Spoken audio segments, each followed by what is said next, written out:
ਬਾਰ ਜਗਦੀਸ਼ਾ ਜਿਸ ਮਹਿ ਅੰਮ੍ਰਿਤ ਗਿਆਨ ਹੈ ਮਾਨਕ ਭਗਤ ਵੈਰਾਗ ਸ਼੍ਰੀ ਗੁਰੂ ਗ੍ਰੰਥ ਸਾਹਿਬ ਉਦਦ ਬੰਦੋਂ ਕਰ ਅਨੁਰਾਗ ਸ਼੍ਰੀ ਗੁਰ ਸ਼ਬਦ ਕਮਾਏ ਜਨ ਜੀਤੇ ਪੰਚ ਬਿਕਾਰ ਤਿਨ ਸੰਤਨ ਕਉ ਬੰਦਨਾ ਸਿਰ ਚਰਨਨ ਪਰ ਤਾਰ ਏਕ ਓੰਕਾਰ ਸਤਿਗੁਰੂ ਤਿਹ ਪ੍ਰਸਾਦ ਸਚ ਹੋਏ। ਵਾਹਿਗੁਰੂ ਜੀ ਕੀ ਫਤਿਹ ਹੈ। ਵਿਘਨ ਵਿਨਾਸ਼ਨ ਸੋਏ। ਵਾਹਿਗੁਰੂ ਜੀ ਕੀ ਫਤਿਹ ਹੈ। ਵਿਘਨ ਵਿਨਾਸ਼ਨ ਸੋਏ।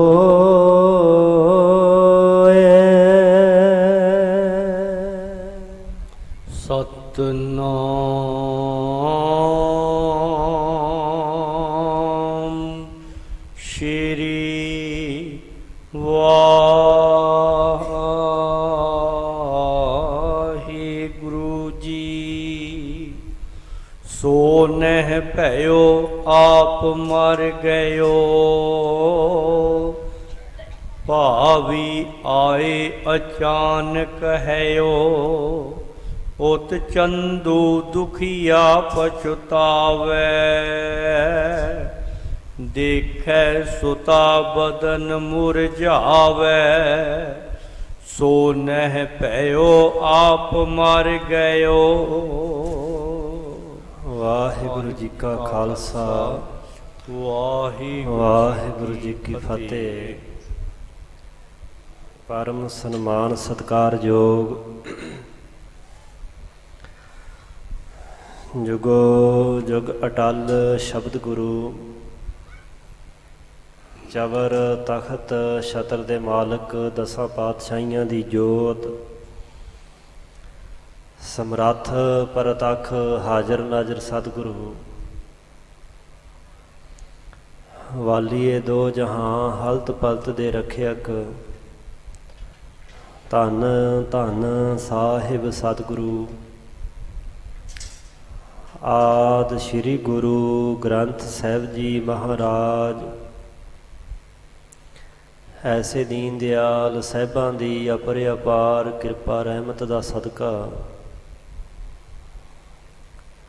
ਸ਼੍ਰੀ ਦਸ਼ਮੇਸ਼ ਪਿਤਾ ਸ਼੍ਰੀ ਕਲਗੀਧਰ ਜੀ ਪੰਥ ਵਾਲੀ ਅੰਮ੍ਰਿਤ ਦੇ ਦਾਤੇ ਸਤਿਗੁਰੂ ਧੰਨ ਧੰਨ ਧੰਨ ਸਤਿਗੁਰੂ ਸ਼੍ਰੀ ਗੁਰੂ ਗੋਬਿੰਦ ਸਿੰਘ ਸਾਹਿਬ ਸੱਚੇ ਪਾਤਸ਼ਾਹ ਜੀ ਦੇ ਮਹਾਨ ਪਾਵਨ ਪਵਿੱਤਰ ਇਤਿਹਾਸਕ ਮੁਕੱਦਸ ਸਥਾਨ ਤਖਤ ਸ਼੍ਰੀ ਕੇਸਗੜ੍ਹ ਸਾਹਿਬ ਜੀ ਵਿਖੇ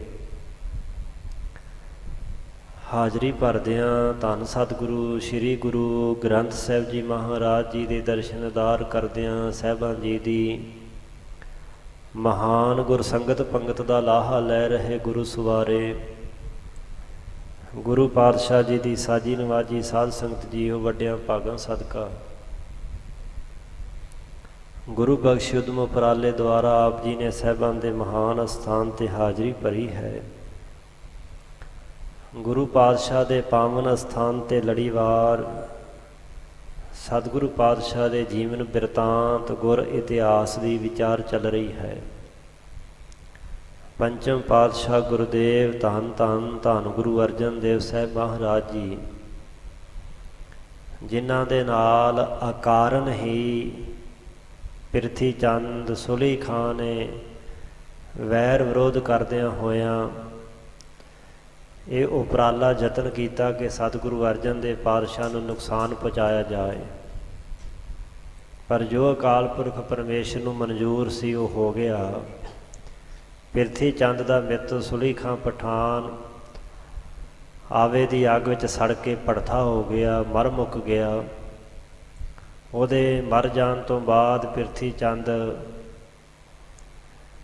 ਕਈ ਤਰ੍ਹਾਂ ਦੀਆਂ ਸੋਚਾਂ ਵਿਚਾਰਾਂ ਮਨ ਵਿੱਚ ਕਰਦਾ ਹੈ ਕਿ ਜੋ ਮੈਂ ਚਾਹੁੰਦਾ ਸੀ ਹੋ ਨਹੀਂ ਸਕਿਆ। ਕੋਈ ਐਸਾ ਬੰਦਾ ਲੱਭੇ ਜਿਸ ਕਰਕੇ ਮੇਰੇ ਮਨ ਦੀ ਮੁਰਾਦ ਹਾਸਲ ਹੋਵੇ। ਇਹ ਗੱਲਾਂ ਸੋਚ ਵਿਚਾਰ ਕਰਦਾ ਸੀ। ਦੂਜੇ ਪਾਸੇ ਦਿੱਲੀ ਦੇ ਬਾਦਸ਼ਾਹ ਦਾ ਦੀਵਾਨ ਚੰਦੂ, ਉਹਨੇ ਇੱਕ ਚਿੱਠੀ ਪੱਤਰਕਾ ਲਿਖ ਕਰਕੇ ਪਿਰਥੀ ਚੰਦ ਦੇ ਕੋਲ ਭੇਜੀ ਹੈ। ਸੋ ਇਹ ਸਾਰਾ ਇਤਿਹਾਸ ਭਾਈ ਸਾਹਿਬ ਜੀ ਨੇ ਇੱਥੇ ਉਹ ਵਰਣਨ ਕੀਤਾ ਹੈ। ਗੁਰੂ ਕੀਆਂ ਸਿੱਖ ਸੰਗਤਾਂ ਦੇ ਅੰਦਰ ਸਭ ਬਹੁਤ ਭਾਰੀ ਉਤਸ਼ਾਹ ਹੋਇਆ, ਖੁਸ਼ੀਆਂ ਹੋਈਆਂ। ਸੁਲੀ ਖਾਂ ਪਠਾਨ ਆਪਣੇ ਭੈੜੇ ਮਨਸੂਬੇ ਵਿੱਚ ਕਾਮਯਾਬ ਨਹੀਂ ਹੋ ਸਕਿਆ। ਸਤਿਗੁਰੂ ਪਾਤਸ਼ਾਹ ਦੇ ਘਰ ਦੀ ਦਿਨ ਬ ਦਿਨ ਚੜ੍ਹਦੀ ਕਲਾ ਹੋ ਰਹੀ ਹੈ। ਬੇਅੰਤ ਸਿੱਖ ਸੰਗਤਾਂ ਸਾਹਿਬਾਂ ਦੇ ਕੋਲੋਂ ਨਾਮਦਾਨ, ਗੁਰਸਿੱਖੀ, ਗੁਰਮਤਿ ਪ੍ਰਾਪਤ ਕਰਕੇ ਜੀਵਨ ਦੀ ਯਾਤਰਾ ਨੂੰ ਸਫਲਿਆ ਕਰ ਰਹੀਆਂ ਹਨ। ਅੱਗੇ ਜਿਵੇਂ ਭਾਈ ਸਾਹਿਬ ਜੀ ਇਹ ਸਾਰਾ ਇਤਿਹਾਸ ਸਾਨੂੰ ਸਰਵਣ ਕਰਵਾ ਰਹੇ ਹਨ, ਸ਼ਰਧਾ ਪ੍ਰੇਮ ਭਾਵਨਾ ਦੇ ਸਹਿਤ ਸਰਵਣ ਕਰੀਏ ਜੀ। ਸੋ ਨਹਿ ਭਇਓ ਆਪ ਮਰ ਗਇਓ, ਭਾਵੀ ਆਏ ਅਚਾਨਕ ਹੈਓ। ਭਾਈ ਸਾਹਿਬ ਜੀ ਸੁਣਾ ਰਹੇ ਨੇ ਕਿ ਜੋ ਜਿਵੇਂ ਪਿਰਥੀ ਚੰਦ ਮਨ ਵਿੱਚ ਸੋਚਾਂ ਦੇ ਵਿਚਾਰਾਂ ਦੇ ਵਹਿਣ ਵਿੱਚ ਡੁੱਬਾ ਹੋਇਆ ਹੈ, ਇਸੇ ਤਰ੍ਹਾਂ ਹੀ ਦੁਸ਼ਟ ਸੁਭਾਅ ਵਾਲਾ ਚੰਦੂ ਵੀ ਇਹਨਾਂ ਸੋਚਾਂ ਵਿਚਾਰਾਂ ਦੇ ਵਹਿਣ ਵਿੱਚ ਗਲਤਾਨ ਹੈ ਕਿ ਮੇਰੀ ਧੀ ਦਾ ਰਿਸ਼ਤਾ ਨੇਪਰੇ ਨਹੀਂ ਚੜ੍ਹਿਆ, ਕਾਰਜ ਸਫਲ ਨਹੀਂ ਹੋਇਆ। ਸੋ ਇਹ ਦੋਵੇਂ ਜਾਣੇ ਹੀ ਕਈ ਤਰ੍ਹਾਂ ਦੀਆਂ ਸੋਚਾਂ ਵਿਚਾਰਾਂ ਕਰਦੇ ਹਨ। ਖਾਸ ਕਰਕੇ ਪਿਰਥੀ ਚੰਦ ਤਾਂ ਬਹੁਤਾ ਹੀ ਪਛਤਾ ਰਿਹਾ ਹੈ ਕਿ ਜੇਕਰ ਹੁਣ ਸੁਲੀ ਖਾਂ ਪਠਾਨ ਅੰਮ੍ਰਿਤਸਰ ਪਹੁੰਚ ਜਾਂਦਾ, ਮੇਰੇ ਭਰਾ ਨੂੰ ਜਾਂ ਤਾਂ ਕੈਦ ਕਰ ਲੈਂਦਾ ਜਾਂ ਫਿਰ ਖਤਮ ਕਰ ਦਿੰਦਾ, ਮਾਰ ਮੁਕਾ ਦਿੰਦਾ। ਸੋ ਨਹਿ ਭਇਓ, ਉਹ ਗੱਲ ਨਹੀਂ ਹੋਈ, ਉਹ ਕੰਮ ਪੂਰਾ ਨਹੀਂ ਹੋਇਆ। ਆਪ ਮਰ ਗਇਓ, ਆਪ ਹੀ ਮਰ ਮੁੱਕ ਗਿਆ ਹੈ। ਭਾਵੀ ਹੋਣਹਾਰ ਨੇ ਆ ਕੇ ਅਚਾਨਕ ਹੀ ਉਸ ਨੂੰ ਮਾਰ ਦਿੱਤਾ, ਨਾਸ਼ ਕਰ ਦਿੱਤਾ ਹੈ। ਹੋਤ ਚੰਦੂ ਦੁਖੀਆ ਪਛਤਾਵੈ, ਦੇਖੈ ਸੁਤਾ ਬਦਨ ਮੁਰਝਾਵੈ। ਦੂਜੇ ਪਾਸੇ ਚੰਦੂ ਬੜਾ ਦੁਖੀਆ, ਦੁੱਖ ਵਿੱਚ ਗਲਤਾਨ ਹੈ, ਦੁਖੀ ਹੈ, ਪਛਤਾਵਾ ਕਰਦਾ ਹੈ। ਜਦੋਂ ਦੇਖੇ ਸੁਤਾ ਧੀ ਵੱਲ ਵੇਖਦਾ ਹੈ, ਬਦਨ ਮੁਰਝਾਵੇ। ਚੰਦੂ ਦਾ ਚਿਹਰਾ ਜਿਹੜਾ ਉਦਾਸੀ ਵਿੱਚ ਚਲਿਆ ਜਾਂਦਾ ਹੈ। ਧੀ ਦਾ ਮੁੱਖ ਵੀ ਮੈਲਾ ਨਜ਼ਰ ਆਉਂਦਾ ਹੈ, ਉਦਾਸੀ ਵਿੱਚ ਨਜ਼ਰ ਆਉਂਦਾ ਹੈ। ਸੋ ਚੰਦੂ ਜਿਹੜਾ ਹੈ ਇਸ ਗੱਲ ਦਾ ਪਛਤਾਵਾ ਕਰਦਾ, ਗਮ ਕਰਦਾ, ਬਹੁਤ ਝੂਰਦਾ ਹੈ। ਇਤਨੇ ਮਹਿ ਸੁਧ ਕਿਸੇ ਸੁਨਾਈ, ਹਰ ਗੋਬਿੰਦ ਲੀਏ ਵਿਆਹ ਕੇ ਥਾਈ। ਇੰਨੇ ਸਮੇਂ ਤੱਕ ਚੰਦੂ ਨੂੰ ਕਿਸੇ ਨੇ ਖਬਰ ਸੁਣਾਈ ਕਿ ਗੁਰੂ ਅਰਜਨ ਦੇਵ ਪਾਤਸ਼ਾਹ ਨੇ ਆਪਣੇ ਪੁੱਤਰ ਹਰਗੋਬਿੰਦ ਨੂੰ ਕਿਸੇ ਹੋਰ ਥਾਂ ਦੇ ਉੱਪਰ ਵਿਆਹ ਲਿਆ ਹੈ। ਉਹਨਾਂ ਨੇ ਤੇਰੀ ਲੜਕੀ ਦਾ ਰਿਸ਼ਤਾ ਛੱਡ ਕੇ ਤੇ ਆਪਣੇ ਪੁੱਤਰ ਦਾ ਵਿਆਹ ਕਿਤੇ ਪਾਸੇ ਕਰ ਦਿੱਤਾ ਹੈ। ਦਰਬ ਬ੍ਰਿੰਦ ਖਰਚਿਓ ਤੇ ਸਮੇਂ, ਚੌਂ ਦਿਸ਼ ਕੀ ਨਰ ਅਨਗਨ ਨਮੈ। ਵਿਆਹ ਦੇ ਉੱਪਰ ਉਹਨਾਂ ਨੇ ਬੜਾ ਭਾਰੀ ਦਰਬ ਹੁੰਦਾ ਪੈਸਾ ਧਨ ਖਰਚਿਆ ਹੈ, ਬੜੀ ਮਾਇਆ ਖਰਚ ਕੀਤੀ ਨੇ ਤੇ ਚੌਹਾਂ ਦਿਸ਼ਾਵਾਂ ਤੋਂ ਅਣਗਿਣਤ ਨਰ ਲੋਕ ਵਿਆਹ ਦੇ ਸਮੇਂ ਇਕੱਠੇ ਹੋਏ ਹਨ। ਸੁਨਤ ਮਨੋ ਕਿਨ ਬਰਸ਼ੀ ਮਾਰੀ, ਮੁਖ ਅਸ਼ਾਦ ਪਹੁੰਚਿਓ ਤਿਸ ਬਾਰੀ। ਜਦੋਂ ਇਹ ਗੱਲ ਸੁਣੀ ਕਿ ਚੌਂ ਦਿਸ ਕੇ ਨਰ ਅਣਗਨ ਨਮੈ ਹੁੰਦਾ ਨਿਵਣਾ ਝੁਕਣਾ ਨਮਸਕਾਰ ਕਰਨੀ। ਚੌਵਾਂ ਦਿਸ਼ਾਵਾਂ ਦੇ ਲੋਕ ਆ ਕੇ ਗੁਰੂ ਅਰਜਨ ਦੇ ਪਾਤਸ਼ਾਹ ਦੇ ਅੱਗੇ ਨਿਉਂਦੇ ਹਨ, ਨਮਸਕਾਰ ਕਰਦੇ, ਮੱਥਾ ਟੇਕਦੇ ਨੇ। ਭਾਈ ਸਾਹਿਬ ਕਹਿੰਦੇ ਹੋ ਸਮਝੋ ਕਿ ਸੁਣਦਿਆਂ ਸਾਰ ਜਦੋਂ ਉਹਨੇ ਗੱਲ ਸੁਣੀ ਕਿਸੇ ਨੇ ਸੀਨੇ 'ਚ ਬਰਛੀ ਮਾਰ ਦਿੱਤੀ ਹੋਵੇ, ਕਾਲਜਾ ਹੀ ਵਿੰਨ ਦਿੱਤਾ ਹੋਵੇ ਬਰਛੀ ਮਾਰ ਕੇ। ਇਹਨੇ ਆਪਣਾ ਮੁਖ ਜਿਹੜਾ ਮੂੰਹ ਸੀ ਨਾ ਛਾਦ ਕੱਪੜੇ ਨਾਲ ਢੱਕ ਲਿਆ ਤੇ ਪੌਡਿਓ ਤੇ ਸਵਾਰੀ ਲੰਮਾ ਪੈ ਗਿਆ। ਪੌਡੇ ਹੁੰਦਾ ਲੰਮੇ ਪੈ ਜਾਣਾ, ਸਰੀਰ ਇਹਦਾ ਨਿਢਾਲ ਜਿਹਾ ਹੋ ਗਿਆ, ਮੂੰਹ ਦੇ ਉੱਪਰ ਕੱਪੜਾ ਲੈ ਕੇ ਲੰਮੇ ਪੈ ਗਿਆ। ਚਿਤਵਤ ਤਨੀਆਂ ਰਹੀ ਕੁਮਾਰੀ, ਜਾਤ ਬਿਖੈ ਪਤ ਗਈ ਹਮਾਰੀ।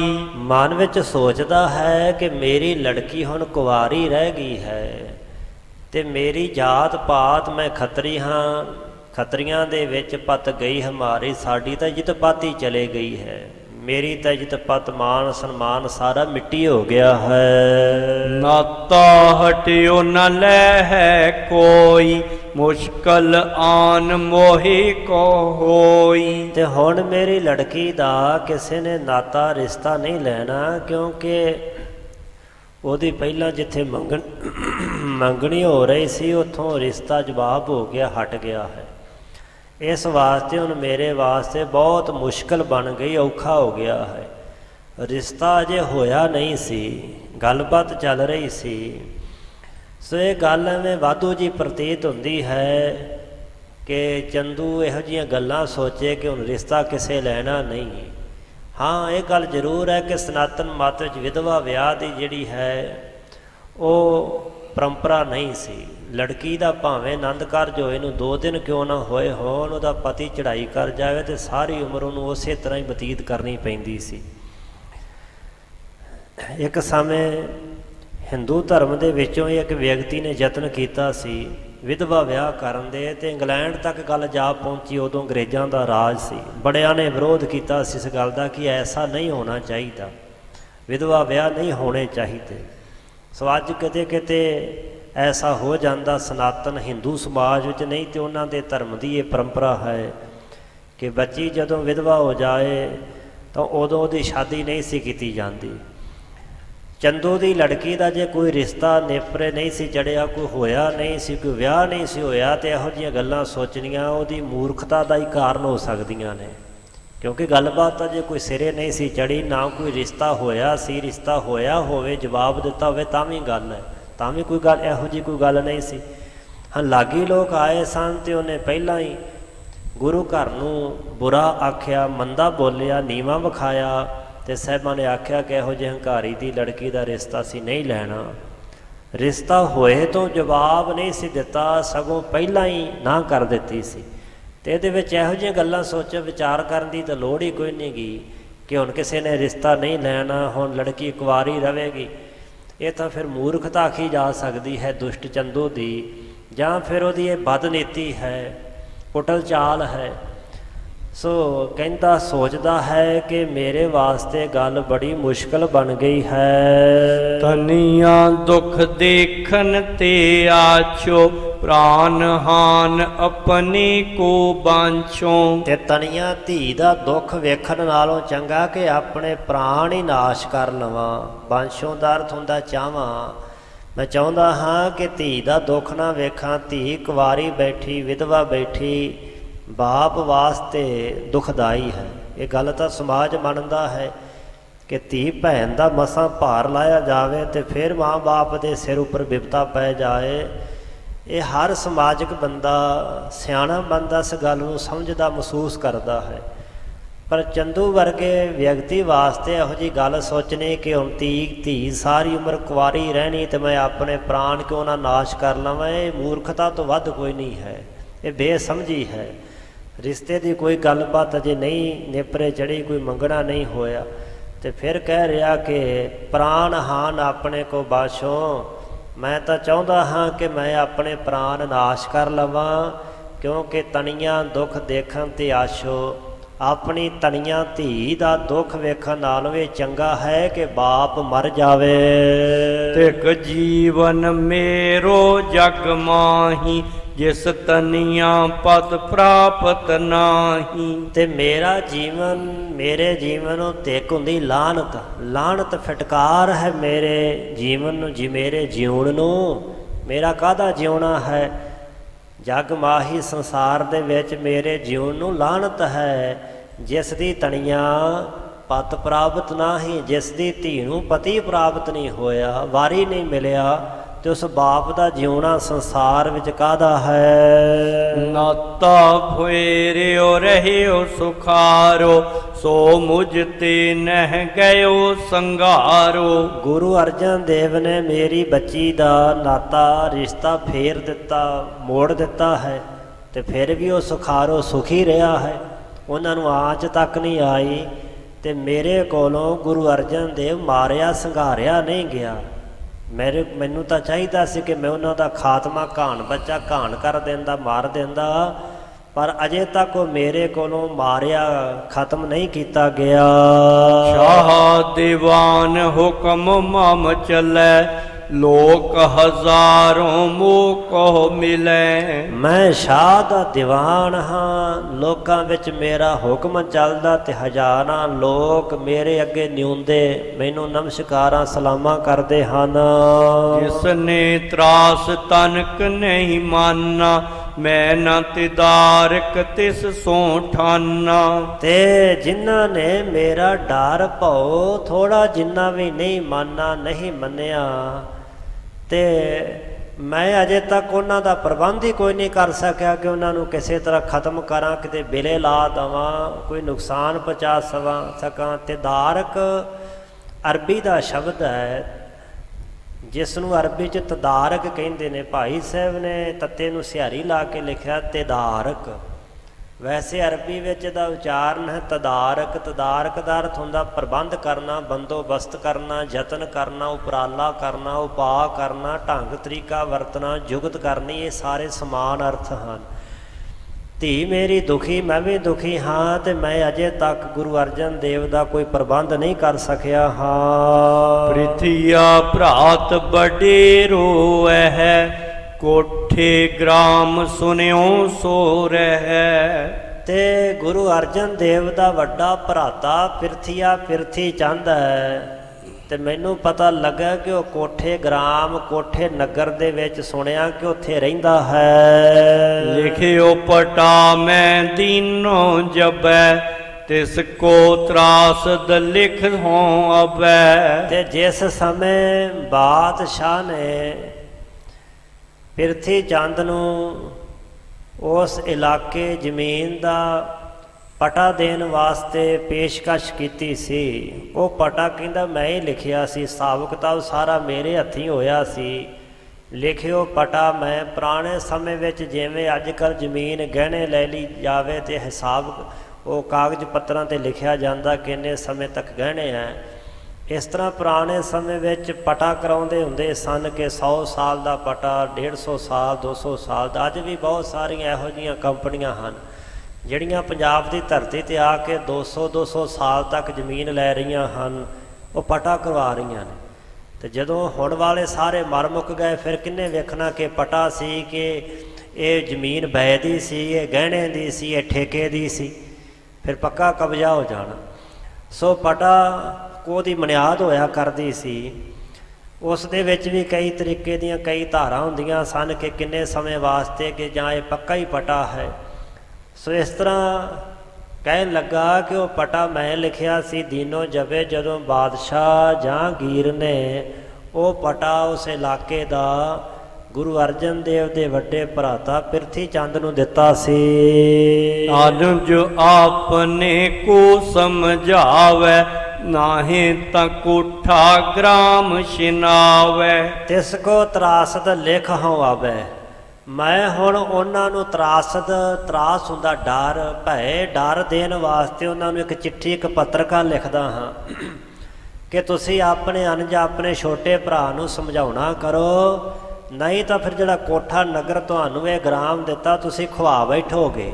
ਕਿਉਂਕਿ ਸਰਕਾਰੀ ਤੌਰ 'ਤੇ ਤੁਹਾਨੂੰ ਮਿਲਿਆ ਹੈ ਤੇ ਮੈਂ ਸਰਕਾਰ ਦਾ ਕਰਿੰਦਾ ਹਾਂ, ਅਹਿਲਕਾਰ ਹਾਂ, ਤੇ ਜਿਹੜਾ ਤੁਹਾਨੂੰ ਪਟਾ ਮਿਲਿਆ ਤੁਸੀਂ ਇਹ ਖਵਾ ਬੈਠੋਗੇ, ਨਹੀਂ ਤਾਂ ਫਿਰ ਤੁਸੀਂ ਬੰਦੇ ਦੇ ਪੁੱਤ ਬਣ ਕੇ, ਸਮਝਦਾਰ ਹੋ ਕੇ, ਸਿਆਣੇ ਬਣ ਕੇ, ਤੇ ਜੋ ਮੈਂ ਕਹਿੰਦਾ ਹਾਂ ਉਹ ਕਰਨਾ ਕਰੋ। ਇਹ ਵੀ ਇੱਕ ਪ੍ਰਕਾਰ ਦੀ ਧਮਕੀ ਸੀ। ਬਾਬਾ ਪਿਰਥੀ ਚੰਦ ਗੁਰੂ ਕੀ ਅੰਸ਼ ਬੰਸ ਗੁਰੂ ਰਾਮਦਾਸ ਪਾਤਸ਼ਾਹ ਦਾ ਪੁੱਤਰ ਹੈ, ਗੁਰੂ ਅਰਜਨ ਦੇ ਪਾਤਸ਼ਾਹ ਦਾ ਵੱਡਾ ਭਰਾਤਾ, ਗੁਰੂ ਹਰਗੋਬਿੰਦ ਪਾਤਸ਼ਾਹ ਦਾ ਤਾਇਆ, ਗੁਰੂ ਅਮਰਦਾਸ ਪਾਤਸ਼ਾਹ ਦਾ ਦੋਤਰਾ ਹੈ। ਉਸ ਨੂੰ ਹੁਣ ਧਮਕੀ ਦਿੱਤੀ ਆਪਣੇ ਵੱਲ ਕਰਨ ਵਾਸਤੇ, ਤੇ ਉਹ ਤਾਂ ਅੱਗੇ ਹੀ ਤਿਆਰ ਸੀ।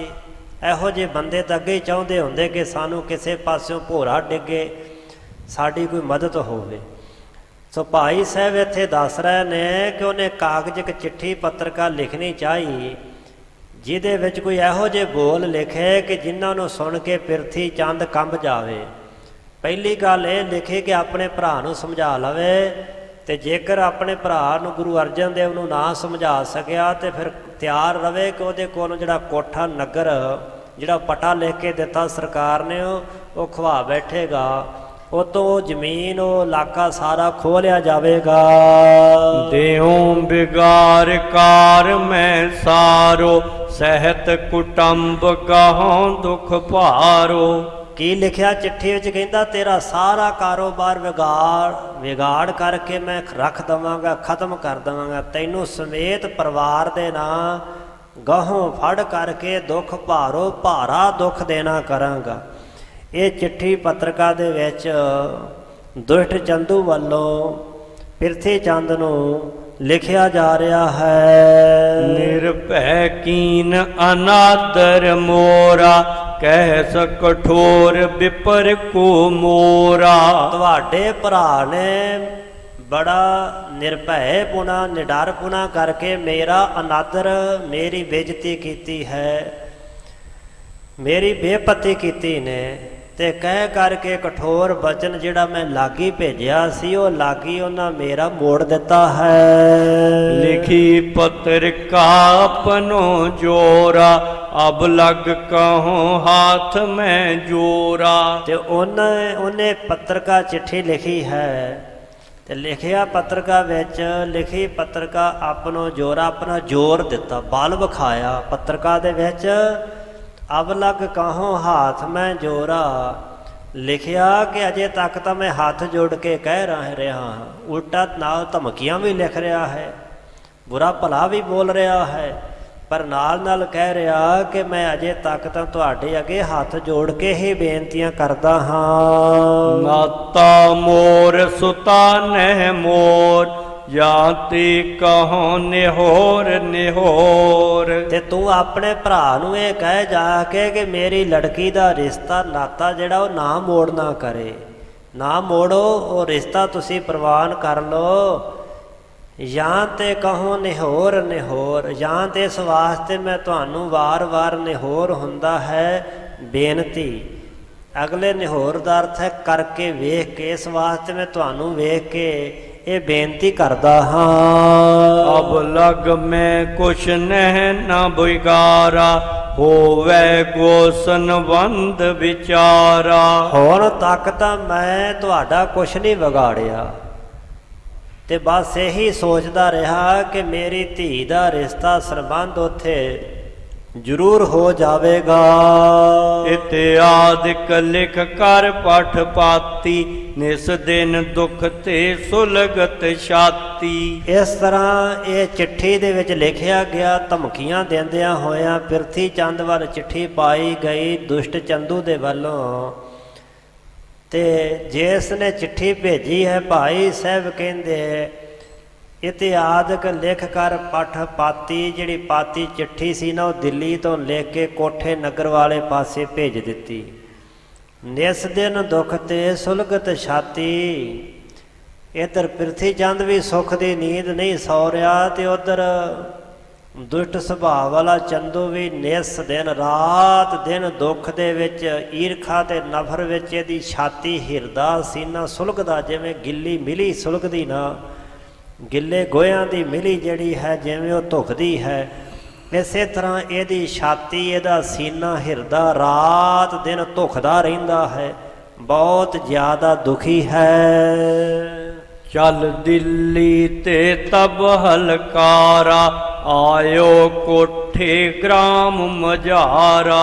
ਉਹ ਚਿੱਠੀ ਉਹ ਪੱਤਰਕਾ ਲੈ ਕਰਕੇ ਹਲਕਾਰਾ ਜਿਹੜਾ ਦੂਤ ਸੀ ਡਾਕੀਆ ਚਿੱਠੀ ਲੈ ਕੇ ਆ ਪਹੁੰਚਾ ਕੋਠੇ ਗ੍ਰਾਮ ਮਝਾਰਾ, ਕੋਠੇ ਨਗਰ ਵਿੱਚ। ਕੋਠਾ ਨਗਰ ਮਾਲਵੇ ਦੇ ਵਿੱਚ ਹੈ। ਉਸ ਕੋਠੇ ਨਗਰ ਦੇ ਵਿੱਚ ਆ ਕੇ ਉਹ ਹਲਕਾਰਾ ਚਿੱਠੀ ਲਿਆਉਣ ਵਾਲਾ ਪਹੁੰਚ ਗਿਆ। ਪ੍ਰਿਥੀਆ ਬੈਠਿਓ ਜਾਏ ਨਿਹਾਰਿਓ, ਉਤੋ ਪੱਤਰ ਤਿਸ ਆਗੇ ਡਾਰਿਓ। ਪਿਰਥੀ ਚੰਦ ਬੈਠਾ ਸੀ ਆਪਣੇ ਟਿਕਾਣੇ ਤੇ ਉਹ ਹਲਕਾਰੇ ਚਿੱਠੀ ਲਿਆਉਣ ਵਾਲੇ ਜਾ ਕੇ ਵੇਖਿਆ ਤੇ ਪਿਰਥੀ ਚੰਦ ਦੇ ਅੱਗੇ ਲਿਆ ਕਰਕੇ ਉਹ ਜਿਹੜਾ ਪੱਤਰ ਸੀ ਨਾ ਡਾਰਿਓ, ਉਹਦਾ ਅਰਥ ਤਾਂ ਹੁੰਦਾ ਸੁੱਟ ਦੇਣਾ। ਚਿੱਠੀ ਲਿਆ ਕੇ ਅੱਗੇ ਸਾਹਮਣੇ ਸੁੱਟ ਦਿੱਤੀ, ਭਾਵ ਅਰਥ ਹੈ ਰੱਖ ਦਿੱਤੀ, ਟਿਕਾ ਦਿੱਤੀ। ਜਿੱਥੇ ਪਿਰਥੀ ਚੰਦ ਬੈਠਾ ਸੀ ਜਾਏ ਨਿਹਾਰਿਓ, ਜਾ ਕੇ ਨਿਹਾਰਿਓ ਨੂੰ ਵੇਖਿਆ। ਹੁਤੋ ਪੱਤਰ ਜਿਹੜਾ ਕੋਲ ਪੱਤਰ ਚਿੱਠੀ ਹੁਤੋ ਸੀ ਤੇ ਸਿਆਗੇ ਡਾਰਿਓ, ਉਹਦੇ ਅੱਗੇ ਸੁੱਟ ਦਿੱਤੀ, ਅੱਗੇ ਰੱਖ ਦਿੱਤੀ। ਪਠ ਕੈ ਹਰਖ ਕਸ਼ਟ ਜੁਗ ਧਾਰੀ, ਪੁਨੈ ਬਾਕ ਭਾਖੇ ਹਲਕਾਰੀ। ਜਦੋਂ ਹੀ ਪਿਰਥੀ ਚੰਦ ਨੇ ਉਹ ਚਿੱਠੀ ਪੜ੍ਹੀ ਨਾ, ਭਾਈ ਸਾਹਿਬ ਕਹਿੰਦੇ ਉਹ ਚਿੱਠੀ ਵਿੱਚ ਦੁੱਖ ਵੀ ਤੇ ਸੁੱਖ ਵੀ ਸੀ, ਦੋਵੇਂ ਗੱਲਾਂ ਹੀ ਸੀ। ਚਿੱਠੀ ਨੂੰ ਪੜ੍ਹ ਕਰਕੇ ਪਿਰਥੀ ਚੰਦ ਪਹਿਲਾਂ ਖੁਸ਼ ਵੀ ਹੋਇਆ ਕਿ ਚਲੋ ਕਿਸੇ ਨੇ ਮੇਰੇ ਨਾਲ ਮਿੱਤਰਤਾ ਕਾਇਮ ਕਰਨ ਦਾ ਯਤਨ ਕੀਤਾ, ਕਿਸੇ ਨਾ ਕਿਸੇ ਦਾ ਯਾਦ ਕੀਤਾ ਹੀ ਹੈ ਨਾ, ਚਿੱਠੀ ਘੱਲੀ ਹੈ, ਚਿੱਠੀ ਆਈ ਦਿੱਲੀ ਤੋਂ। ਪਹਿਲਾਂ ਤਾਂ ਇਸ ਗੱਲ ਦੀ ਖੁਸ਼ੀ ਹੋਈ, ਪਰ ਜਦੋਂ ਚਿੱਠੀ ਵਿੱਚ ਅੱਗੇ ਜਾ ਕੇ ਲਿਖਿਆ ਸੀ ਕਿ ਮੈਂ ਤੇਰੇ ਕੋਲੋਂ ਆ ਸਾਰਾ ਨਗਰ ਪਿੰਡ ਖੋਹ ਲਵਾਂਗਾ, ਨਹੀਂ ਤਾਂ ਬੰਦਾ ਬਣ ਕੇ ਸਿੱਧਾ ਹੋ ਕਰਕੇ ਤੂੰ ਮੇਰੇ ਵੱਲ ਤੁਰ ਪਓ ਤੇ ਆਪਣੇ ਭਰਾ ਨੂੰ ਜਾ ਕੇ ਕਹਿ ਕਿ ਉਹ ਮੇਰੀ ਲੜਕੀ ਦਾ ਰਿਸ਼ਤਾ ਲੈ ਲੈ। ਹੁਣ ਇਹ ਗੱਲ ਤਾਂ ਹੋ ਹੀ ਨਹੀਂ ਸਕਦੀ ਕਿ ਚੰਦੂ ਨੂੰ ਪਤਾ ਨਾ ਹੋਵੇ ਕਿ ਪਿਰਥੀ ਚੰਦ ਗੁਰੂ ਅਰਜਨ ਦੇਵ ਪਾਤਸ਼ਾਹ ਨਾਲ ਵੈਰ ਕਰਦਾ। ਅਸਲ ਵਿੱਚ ਉਹਨੇ ਪਿਰਥੀ ਚੰਦ ਦੇ ਕੋਲੋਂ ਕੰਮ ਲੈਣ ਵਾਸਤੇ, ਆਪਣੇ ਵੱਲ ਕਰਨ ਵਾਸਤੇ ਸਾਰਾ ਅਡੰਬਰ ਰਚਿਆ ਹੈ। ਸੋ ਜਦੋਂ ਚਿੱਠੀ ਪੜ੍ਹੀ, ਪਠ ਕੈ ਹਰਖ ਕਸ਼ਟ ਜੁਗ ਧਾਰੇ। ਜੁਗ ਹੁੰਦਾ ਦੋਵੇਂ, ਹਰਖ ਤੇ ਕਸ਼ਟ ਹੁੰਦਾ ਸੁੱਖ ਤੇ ਦੁੱਖ, ਖੁਸ਼ੀ ਤੇ ਗਮੀ ਦੋਵੇਂ ਹੀ ਧਾਰਨ ਕੀਤੇ। ਖੁਸ਼ੀ ਵੀ ਆਈ ਚਿੱਠੀ ਪੜ੍ਹ ਕੇ ਤੇ ਕਸ਼ਟ ਵੀ ਬੜਾ ਹੋਇਆ, ਮਨ ਨੂੰ ਸੱਟ ਵੀ ਬੜੀ ਵੱਜੀ। ਫਿਰ ਜਿਹੜਾ ਉਹ ਹਲਕਾਰਾ ਚਿੱਠੀ ਲੈ ਕੇ ਆਇਆ ਸੀ, ਪੁੰਨ ਭਾਖੇ ਬਾਕ, ਉਸ ਹਲਕਾਰੇ ਤਾਈਂ ਵਾਕ ਭਾਖੇ ਬੋਲ ਕਹੇ ਬੁੱਲ ਕੇ ਉਹਦੇ ਤਾਈਂ ਆਖਣ ਲੱਗਾ, ਕਹਿਣ ਲੱਗਾ, ਤੁਮ ਕਿਮ ਬੈਠ ਰਹਿ ਸੁਖ ਮਾਨੇ, ਸ਼ਾਹ ਦੀਵਾਨ ਬੈਰ ਕੋ ਠਾਨੇ। ਤੇ ਪੁੰਨ ਭਾਖੇ ਜਦੋਂ ਚਿੱਠੀ ਲਿਆਉਣ ਵਾਲੇ ਨੂੰ ਆਖਿਆ ਕਿ ਚਿੱਠੀ ਤੂੰ ਲੈ ਕੇ ਆਇਆ, ਉਹਨੇ ਅੱਗੋਂ ਫਿਰ ਜਵਾਬ ਦਿੱਤਾ। ਪੁੰਨ ਭਾਖੇ ਹਲਕਾਰੇ ਬਾਕ, ਜਿਹੜਾ ਚਿੱਠੀ ਲੈ ਕੇ ਆਇਆ ਸੀ ਉਹਨੇ ਨਾਲ ਹੋਰ ਤਰਦੀਹ ਕੀਤੀ। ਕਹਿਣ ਲੱਗਾ, ਪਿਰਥੀ ਚੰਦ ਜੀ ਤੁਮ ਕਿਵੇਂ ਬੈਠੇ ਰਹੇ ਸੁਖ ਮਾਨੇ, ਤੁਸੀਂ ਕਿਵੇਂ ਸੁਖ ਮੰਨ ਕੇ ਬੈਠ ਰਹੇ ਹੋ? ਬਾਦਸ਼ਾਹ ਜਹਾਂਗੀਰ ਦੇ ਦੀਵਾਨ ਦੇ ਨਾਲ ਬੈਰ ਕੋ ਠਾਨੇ, ਤੁਸੀਂ ਵੈਰ ਪਾ ਲਿਆ ਹੈ। ਨਹਿ ਆਪਨੋ ਤੁਮ ਜੀਵਨ ਚਾਹਾ, ਜਿਸ ਕੋ ਹੁਕਮ ਦੇਸ਼ ਕੀ ਮਾਹ। ਤੇ ਉਸ ਹਲਕਾਰੇ ਨੇ ਦਬਾਅ ਪਾਉਂਦਿਆਂ ਆਖਿਆ ਕਿ ਤੁਸੀਂ ਆਪਣਾ ਜਿਉਣਾ ਨਹੀਂ ਚਾਹਿਆ, ਕਿ ਤੁਹਾਨੂੰ ਜ਼ਿੰਦਗੀ ਨਹੀਂ ਚਾਹੀਦੀ, ਤੇ ਤੁਸੀਂ ਜਿਸ ਬਾਦਸ਼ਾਹ ਦੇ ਦੀਵਾਨ ਦਾ ਸਾਰੇ ਦੇਸ਼ 'ਚ ਹੁਕਮ ਚੱਲਦਾ ਹੈ ਉਹਦੀ ਤੁਸਾਂ ਪਰਵਾਹ ਹੀ ਕੋਈ ਨਹੀਂ ਕੀਤੀ। ਸੁਪਤੋ ਕਿਮ ਨਿਚਿੰਤ ਹਠ ਕਰਕੇ, ਝੋਰੀ ਮਹਿ ਬਿਖ ਧਰ ਕੋ ਧਰ ਕੇ। ਤੇ ਤੁਹਾਡੀ ਤਾਂ ਹਾਲਤ ਇਸ ਤਰ੍ਹਾਂ ਦੀ ਹੈ ਕਿ ਜਿਵੇਂ ਬੰਦਾ ਕੋਈ ਆਪਣੀ ਝੋਲੀ ਦੇ ਵਿੱਚ ਬਿਖ ਧਾਰ ਹੁੰਦਾ, ਜ਼ਹਿਰ ਧਾਰਨ ਵਾਲਾ ਸੱਪ, ਆਪਣੀ ਝੋਲੀ ਵਿੱਚ ਸੱਪ ਨੂੰ ਰੱਖ ਕਰਕੇ ਤੇ ਗੂੜੀ ਨੀਂਦ ਸੁੱਤਾ ਹੋਵੇ। ਹੁਣ ਸੱਪ ਕਿਹੜਾ ਕਿਸੇ ਦਾ ਮਿੱਤਰ ਬਣਦਾ ਹੈ? ਦੁਨੀਆ ਦੇ ਵਿੱਚ ਜਿੰਨੇ ਪਸ਼ੂ ਪੰਛੀ ਨੇ ਸਾਰੇ ਪਾਲਤੂ ਹੋ ਸਕਦੇ, ਕੇਵਲ ਤੇ ਕੇਵਲ ਇੱਕੋ ਹੀ ਜਾਨਵਰ ਹੈ ਸੱਪ, ਜਿਹੜਾ ਕਦੀ ਪਾਲਤੂ ਨਹੀਂ ਹੋ ਸਕਦਾ। ਪਾਲਣ ਵਾਲੇ ਨੂੰ ਹੀ ਸੱਪੇ ਦੁੱਧ ਪਿਆਈਐ, ਅੰਦਰ ਵੇਸਨ ਕੋਰ। ਭਾਈ ਸਾਹਿਬ ਭਾਈ ਗੁਰਦਾਸ ਸਾਹਿਬ ਜੀ ਨੇ ਵੀ ਸੱਪ ਦਾ ਸੁਭਾਅ ਵਾਰਾਂ ਵਿੱਚ ਵਰਣਨ ਕੀਤਾ ਹੈ ਕਿ ਜਦੋਂ ਸੱਪ ਨੂੰ ਦੁੱਧ ਪਿਆਈਏ, ਸੱਪ ਦੁੱਧ ਪੀਣ ਵਾਲੇ ਨੂੰ ਵੀ ਪੁਕਾਰਾ ਮਾਰਦਾ, ਡੰਗ ਮਾਰਨ ਦਾ ਯਤਨ ਕਰਦਾ। ਗੁਰੂ ਗ੍ਰੰਥ ਸਾਹਿਬ ਦੇ ਵਿੱਚ ਸੱਪ ਦਾ ਸੁਭਾਅ ਜਦੋਂ ਦੱਸਿਆ ਹੈ ਕਿ ਭਾਵੇਂ ਕੋਈ ਜਿੰਨਾ ਮਰਜ਼ੀ ਸੱਪ ਨਾਲ ਲਾਡ ਪਿਆਰ ਕਰੇ, ਦੁੱਧ ਪਿਆਵੇ, ਤੇ ਸੱਪ ਡੰਗ ਮਾਰਨ ਤੋਂ ਭੌਂਦਾ ਨਹੀਂ ਹੈ। ਸੱਪ ਕਦੀ ਪਾਲਤੂ ਨਹੀਂ ਹੁੰਦਾ। ਹਾਂ, ਜੋਗੀ ਭਾਵੇਂ ਲੱਖ ਦਾਵਾ ਕਰਨ, ਪੁੱਤ ਪੁੱਤ ਕਹਿਣ, ਜੋ ਮਰਜ਼ੀ ਕਹਿਣ, ਸੱਪ ਰੱਖਣ ਵਾਲੇ ਕਈ ਵਾਰੇ ਸੱਪ ਦੇ ਡੰਗਣ ਨਾਲ ਹੀ ਮਰਦੇ ਨੇ। ਇੱਥੇ ਹੀ ਉਹ ਇਸ ਸ਼ਹਿਰ ਵਿੱਚ ਹੀ ਵਿਅਕਤੀ ਰਹਿੰਦਾ ਸੀ, ਬੜਾ ਸੱਪਾਂ ਦਾ ਮਾਹਿਰ ਸੀ, ਪਿੱਛੋਂ ਮਲੋਟ ਇਲਾਕੇ ਦਾ ਸੀ। ਕੁਝ ਸਮਾਂ ਪਹਿਲਾਂ ਉਹਦੀ ਮੌਤ ਹੋ ਗਈ ਸੱਪ ਲੜਨ ਕਰਕੇ। ਦੂਰ ਦੂਰ ਜਾ ਕੇ ਸੱਪ ਫੜਦਾ ਸੀ। ਸੋ ਜਿਹੜਾ ਹੁਣ ਜ਼ਹਿਰ ਨੂੰ ਹੱਥ ਪਾਵੇ, ਸੱਪ ਨੂੰ ਹੱਥ ਪਾਵੇਗਾ, ਤੇ ਸੱਪ ਨੇ ਕਿਹੜਾ ਅੱਗੋਂ ਲਿਹਾਜ਼ ਕਰਨਾ। ਭਾਈ ਸਾਹਿਬ ਨੇ ਉਹ ਪ੍ਰਮਾਣ ਦਿੱਤਾ ਹੈ, ਸੁਪਤੋ ਕਿਮ ਨਿਚਿੰਤ ਹੱਠ ਕਰਕੇ। ਪਿਰਥੀ ਚੰਦ ਜੀ, ਤੁਸੀਂ ਨਿਚਿੰਤ ਬੇਪਰਵਾਹ ਬੇਫਿਕਰ ਹੋ ਕੇ ਹੱਠ ਕਰਕੇ ਕਿਉਂ ਸੌਂ ਰਹੇ ਹੋ? ਤੁਹਾਡੀ ਤਾਂ ਹਾਲਤ ਇਸ ਤਰ੍ਹਾਂ ਦੀ ਜਿਵੇਂ ਕੋਈ ਝੋਲੀ ਵਿੱਚ ਸੱਪ ਰੱਖ ਕਰਕੇ ਤੇ ਐ ਗੂੜੀ ਨੀਂਦ ਸੁੱਤਾ ਹੋਵੇ, ਤੇ ਸੱਪ ਨੇ ਤਾਂ ਫਿਰ ਇੱਕ ਦਿਨ ਡੰਗਣਾ ਹੀ ਹੈ। ਅਬ ਲਗ ਲਖੈ ਸੰਬੰਧ ਬਨੈ ਹੈ, ਨਤ ਪਤ ਸ਼ਾਹ ਸੁਨਾਈ ਗਹਿ ਹੈ। ਹੁਣ ਤੱਕ ਚੰਦੂ ਇਹੀ ਸਮਝਦਾ ਰਿਹਾ ਕਿ ਮੇਰਾ ਸੰਬੰਧ ਗੁਰੂ ਘਰ ਨਾਲ ਬਣ ਜਾਵੇਗਾ, ਗੁਰੂ ਅਰਜਨ ਦੇਵ ਮੇਰੀ ਲੜਕੀ ਦਾ ਰਿਸ਼ਤਾ ਲੈ ਲੈਣਗੇ, ਨਹੀਂ ਤਾਂ ਨਤ ਪਤ ਸ਼ਾਹ ਸੁਨਾਏ ਗਏ, ਨਹੀਂ ਤਾਂ ਉਹਨੇ ਬਾਦਸ਼ਾਹ ਨੂੰ ਗੁਰੂ ਅਰਜਨ ਦੇਵ ਦੀ ਸ਼ਿਕਾਇਤ ਲਾ ਕਰਕੇ ਤੇ ਗੁਰੂ ਅਰਜਨ ਦੇਵ ਨੂੰ ਗ੍ਰਿਫਤਾਰ ਕਰਵਾ ਦੇਣਾ ਸੀ।